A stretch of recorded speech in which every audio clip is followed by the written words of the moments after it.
Hey, this is Stephen Platinum, your friend in Wrestling with Platinum versus AEW Dark. This took place on Saturday night, September 4th, 2021. And it was like a real episode of Dark. Let me count up the matches in my notes. 11 matches. Notable things happened. Let's just jump into it. All right. So 2.0 with Daniel Garcia took on Rosario Grillo and Hunter Knott, who we have seen before. In a match that I thought, the whole point is, of course, 2.0 going over, which they most certainly did. 3-check system in any match that is a foregone conclusion match or a jobber match or an enhancement match, whatever you want to call it. Did 2.0 win? Yes. Did they win in decisive fashion? Absolutely.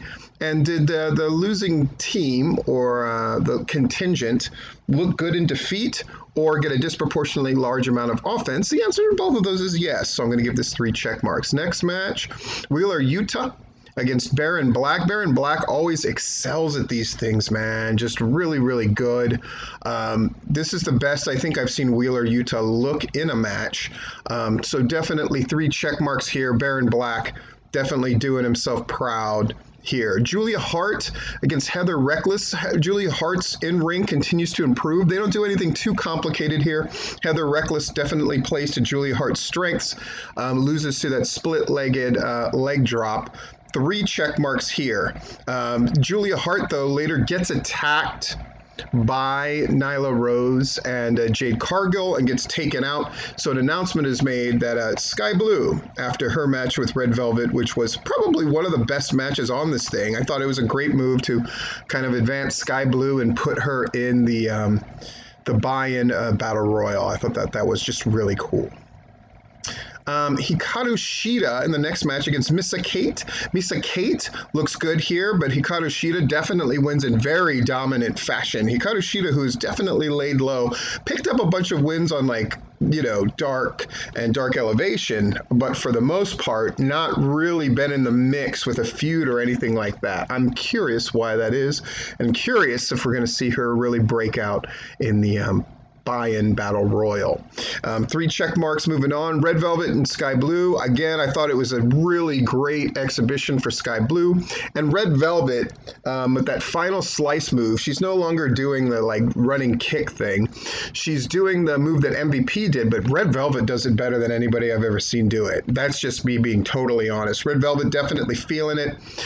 3 check marks moving on. We don't have what I would consider to be a competitive match in the slightest. To be charitable, I will call the main event a competitive match. Everything else is just dudes mopping up dudes. That's just the way it is. Wardlow and Sean Spears epitomizes this as they take Brandon Gore and JDX and really kick their ass. This is probably the most lopsided match next to the Jade Cargill match on the whole card. 3 check marks.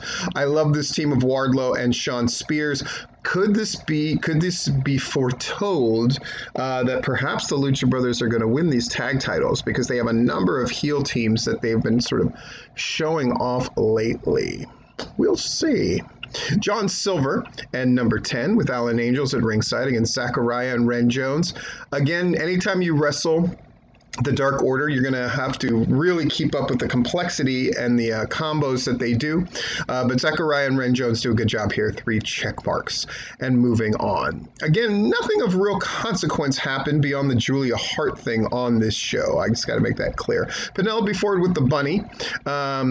I really like Queen Aminata.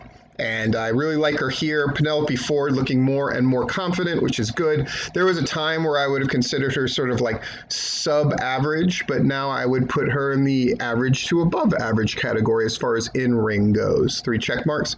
Frankie Kazarian, 1, he always wrestles well. 2, he does very well in these kind of matches where he's having to sort of make sure somebody else looks good in it.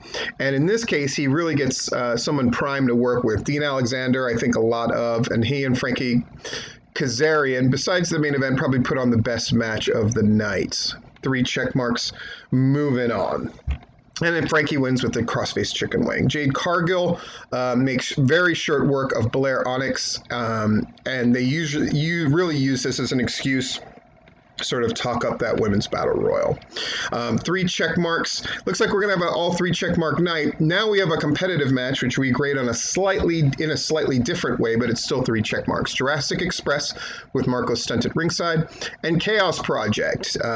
Did both sides look good? Yes, I think they did. This is the best I've seen Chaos Project look, which is usually consists of Luther not doing a lot except throwing around his partner and Serpentico carrying the load. But really, I thought Luther really got in there and did some good stuff as well. So that was really nice to see. So both sides look good. That's 1 check mark. Jurassic Express won definitively. That's the second one. Was something advanced? Apparently so, because CM Punk came to the ring and really talked up Jurassic Express and the rest of it. So good deal. We'll mark the time and we will post this. This has been Stephen Platinum, your friend in wrestling.